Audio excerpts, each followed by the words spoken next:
The Washington Post reports that a document recovered from former President Donald Trump's Florida estate contained information about the defense and nuclear capabilities of a foreign government.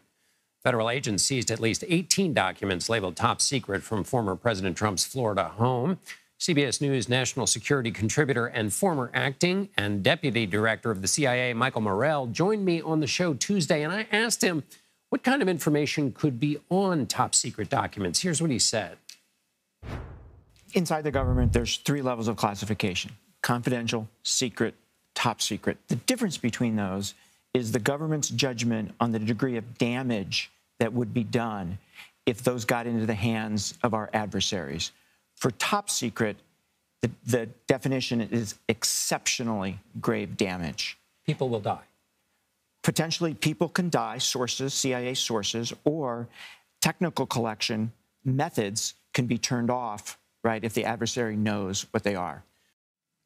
CBS News chief election and campaign correspondent Robert Costa joins us now from Washington. Bob, what struck me about what Mike Morrell said yesterday is it's the people learning potentially from these documents what U.S. intelligence does, how they do it, what they know. And in a lot of cases, U.S. intelligence, almost all cases, U.S. intelligence doesn't want people knowing about how they do what they do. So now the Washington Post has this report. What's your take on the risk here in terms of that report and how it's elevated the risk from these documents that have been found at Mar-a-Lago?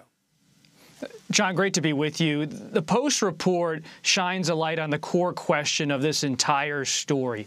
What was the risk of former President Trump having these records at Mar-a-Lago? And Mike Morrell is spot on, based on my conversations with him and other intelligence officials, former intelligence officials as well, that these intelligence briefings that Trump would get when he was in the presidency would often have a lot of analysis. It would have details. And for Trump, as president, it was information to digest as he made decisions. But for another eye, someone who has an understanding of foreign intelligence services, if they had access to that document in front of the president, they could be able to decipher it in some way to, as Morrell said, find out sources and methods to understand, almost like as a reporter would, what are the clues, where is this information coming from? And that is the risk of having these documents housed in an unsecure location like Mar-a-Lago. Yes, protected by Secret Service, but not considered to be a secure location for classified information. And so what are your sources telling you about how U.S. allies might interpret this sloppiness, if nothing else? The idea that maybe it's their country they're talking about, or maybe something they don't want known out in the world might have been a part of this loose record-keeping process that was going on. How does this affect our allies, do you think?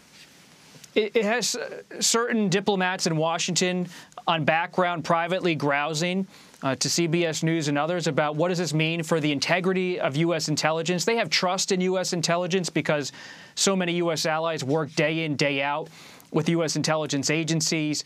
There's a lot of joint work going on around the world. And so this is not a devastating development yet.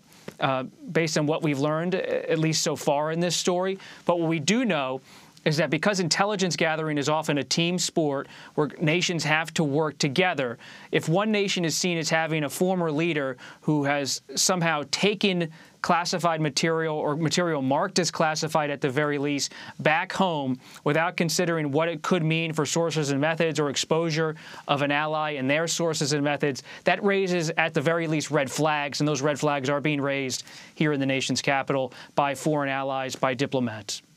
And Bob, finally, the head scratcher of this whole thing, and what has the former president said, or anybody defending him said, why did he have this stuff? The explanation has been a winding one from former President Trump and his associates. Trump has mentioned at times numerous reasons why he kept this material. The biggest reason he keeps stating is that he believes he had a right to the material, that he has argued that these are presidential records. Some of them he has declassified, though the details on that are vague, if non-existent on many fronts. About can a former president just declassify with the wave of a hand?